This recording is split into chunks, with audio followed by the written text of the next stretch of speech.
मला पण आधी हेच वाटायचं की एसीचं टेम्परेचर एकदम कमी म्हणजे 18 वरती ठेवलं की रूम लवकर थंडी होते। रूमचं तर माहिती नाही, पण लाईट बिल बघून माझी मात्र नक्कीच थंडी झाली।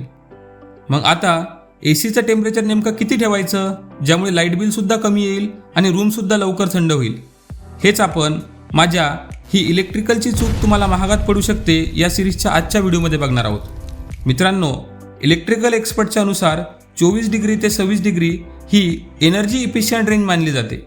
यामध्ये एसीवर लोड कमी येतो आणि बिलसुद्धा कमी येऊ शकते।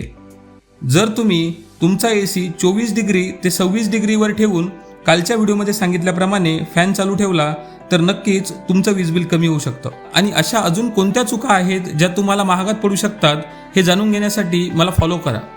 व्हिडिओ आवडला असेल तर व्हिडिओला लाईक करा आणि हा व्हिडिओ शेअर करा तुमच्या अशा मित्रांना ज्यांना अजूनही असं वाटतं की एसी 18 डिग्रीवर ठेवल्यानंतर रूम लवकर थंड होईल। धन्यवाद।